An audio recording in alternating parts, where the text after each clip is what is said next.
Hi, this is Miguel Murphy, and I'm here with the Honorable Matthew Pigatt, Commissioner for the City of Locka. And go ahead and give our audience and students a formal introduction. Oh, formal introduction. In what capacity? What way? Let us know who you are and the good work that you're doing in Locka. And the goal here is to have a brief conversation, just to let us know who you are and, again, the good work that you're doing. Okay. My name is Matthew Pigatt, Commissioner for the City of Locka. I became Commissioner back in 2016, elected as one of the youngest elected officials in South Florida. And I came about my introduction to politics was a little unconventional. I wasn't really the person that really thought about politics. I was engaged in politics. I interned in the city, the Community Planning Development Department, and that was my first insight into government. I worked as a community organizer in Miami-Dade County when I got back home and helped to assist with the elimination of out-of-school suspension in Miami-Dade County and also the implementation of the first source ordinance in Miami-Dade County. So I had some community organizing experience. But when I went to Locka, I wanted to get into real estate development. So I took an internship in the urban planning department to understand more about how government works in planning and zoning for real estate development. And it was there that I heard and I saw firsthand the conditions of the city. Mm-hmm. And while I was there, I saw that when talking to all the employees and people from the top all the way down, they continue to say that the problem with Locka is leadership. Mm-hmm. So I kept hearing that refrain, and I got my real first experience of it when I went to my first commission meeting. Mm-hmm. And at that time, one of the commissioners was talking about another commissioner who was recently elected and couldn't sit and serve on the dais because of federal charges, mm-hmm. Previous charges. And that was eye-opening. Because like, hold up, what? Like, how do we elect someone that couldn't do their job? Mm-hmm. And that actually dovetailed to me coming, and I initially went there as supporter of the city manager because they were going to fire him at the time.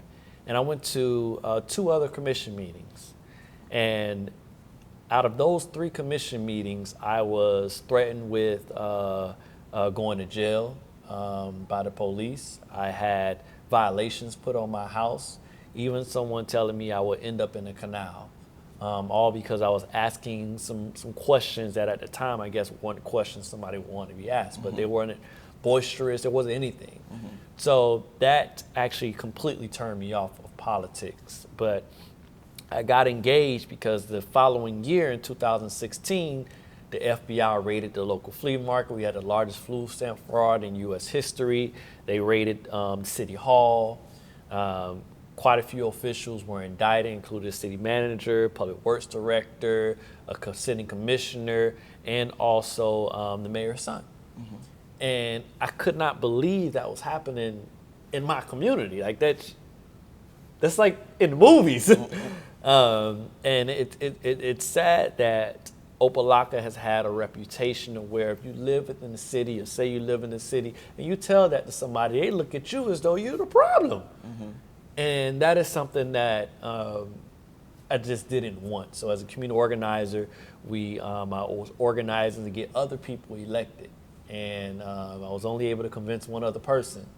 And I had to look at myself in the mirror. I was like, here you are trying to push other people to run for office. Mm-hmm. Why not you? And that's when we filed on the last day. Took 2 weeks to figure out what the heck I got myself into. Mm-hmm. And we ran a campaign and we got elected. So since I've been commissioner, we've tackled some of the most pressing issues within the city. And I can talk more about that, but I just don't want to just keep talking. So yeah. You let me know what's up. Well, that was actually, and congratulations on, taking that step. And, and you're right. Often we hear of the challenges of Locka.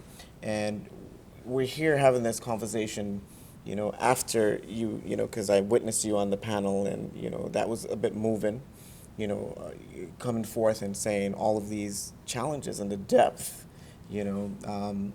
quite frankly, can make one feel depressed, right?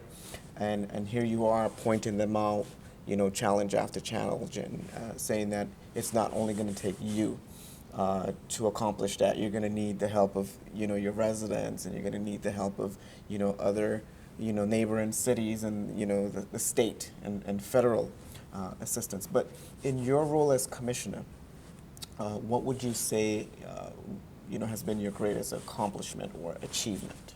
The greatest accomplishment is our water bill system. So within Opelika, we did a study when we got in office, and we found that 65% of our water meters were not working. They weren't reading accurately, which means that for many years, people were getting estimated bills within the city. And we've had, when I was originally campaigning, I saw bills worth $9,000, $1,000. One jumped from $40 to $800, and it was just outrageous all throughout the city. So when we got in office, we were able to partner with Miami-Dade County and replace all those defective water meters. So we invested $2.1 million to replace all those defective water meters. And now we have Miami-Dade County that's going to be handling the billing aspect of that. So there won't be any funny business with Opelika water bills anymore. We have the #1 water infrastructure and billing system in the state of Florida. Now we're going to be taking care of our water bills and making sure the water bills are accurate, so that majority of the people and the residents know that we have accurate readings. And that's very important, because I have a huge senior population, and they need to know that their bills are accurate and not going to jump up and down and go crazy. So that was #1. The second thing we were able to do was to replace a trash company. We had a trash company, and many of my neighbors and ourselves used to be angry because our trash company will come by and they'll pull the trash out of the garbage instead of dumping the whole trash. So you'll see debris at the bottom. When I got in office, I found out that they owed us hundreds of thousands of dollars in franchise fees. So not only are they not providing the service to the citizens, but they wasn't even paying the franchise fees to have the contract. So we replaced them. We got in a contractor that saved our residents $125 on their trash bill. And now it comes like clockwork and get picked up. So many of these accomplishments may not be glorious to most people, but at the end of the day, this affects my residents. And the last thing that we were able to accomplish, I'm very proud of, is to start to pave some of our streets. You drive through Opelika, you will see quite a few issues with our streets. We were able to finally pave 2.1 miles of streets throughout the city, and consistently now in the budget, we're going to make sure that we continue that process for the foreseeable future until the majority of these streets are taken care of and paved. So in my short time as being a commissioner, there's been some pretty significant accomplishments, and it's good to see. Nice. Good. So I must confess that I live in Miami Gardens, and I work here at the North Campus, and my commute, in the mornings, they happen, using the, Barack Obama Street and Opelika. And so, I do see the streets and the conditions of that. So I await, the improvements in itself. Now, what are your aspirations in terms of, so you've served as commissioner, what's next? What are you going to do? Aspirations, and what do you mean? Are you going to remain commissioner, or are you? So right now in this November election, I'm running for mayor. The reason why I stepped up to run for mayor is because I surveyed the political landscape, and I saw that it's the same people that have been engaged in Opelika in the past have been running again. And that's been a problem in Opelika. We literally have had the same people running for office over and over again. And that's what got me elected the first time, because that was a difference. And for the leadership of our city, we need to have new leadership that can bring about that change. We have literally millions of dollars frozen by the state because of the decisions of the past. And they're not going to release these funds to the same people. And this is the money that's going to go directly to fixing our streets. So if I'm going to do anything as a sitting elected officials, I got to do what's best interest of my people.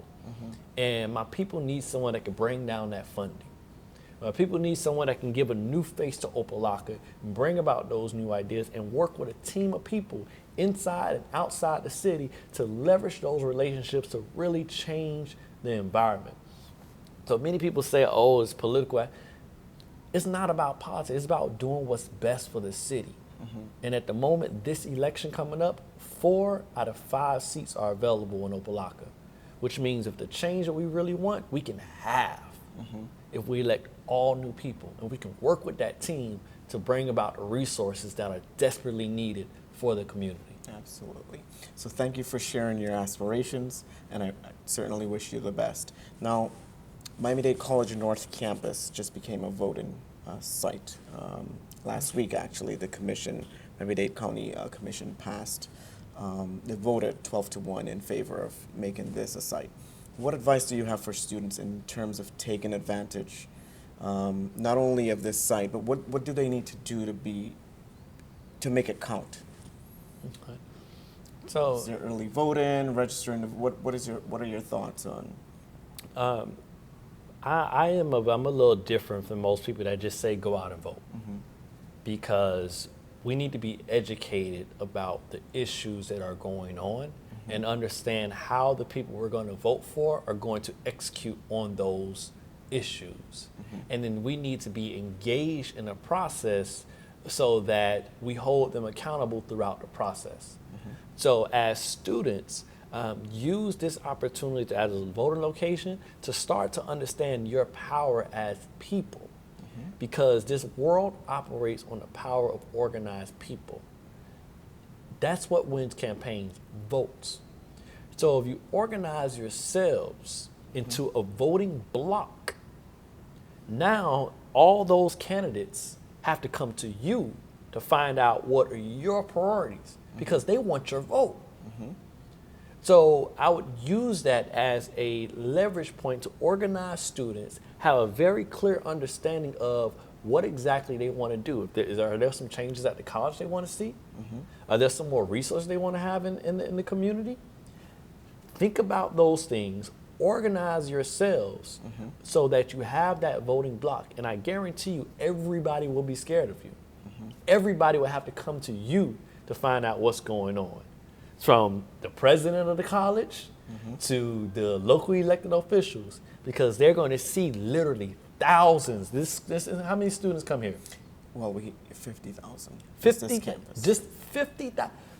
If you are able to organize just 1,000 of them, that shifts elections. That shifts elections. If you're able to bring out 5,000 people, you can influence any of these county seats, any of the state rep seats.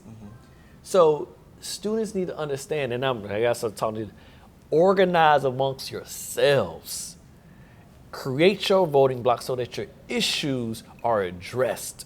You have the power if you organize. If you don't organize amongst yourself, if you don't create that voting block, then yes, your vote will just be frivolous. You have to organize and make sure that your issues, your values are executed by those officials. And if you do that and you consistently, because you don't just want to organize just on voting day, you want to organize moving forward so that after voting day, you can continue to let them know that you're there, that they're going to see you again in 2 years or 4 years.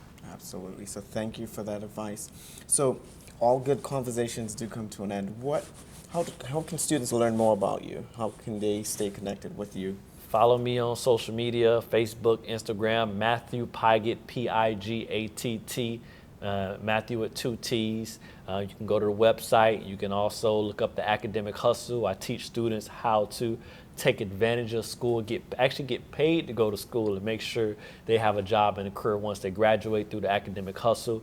I teach Black history. I do quite a bit. So please find out more, engage, follow me on Facebook, Instagram, and get in touch with the academic advisor. This brother can let's definitely connect you. Thank you.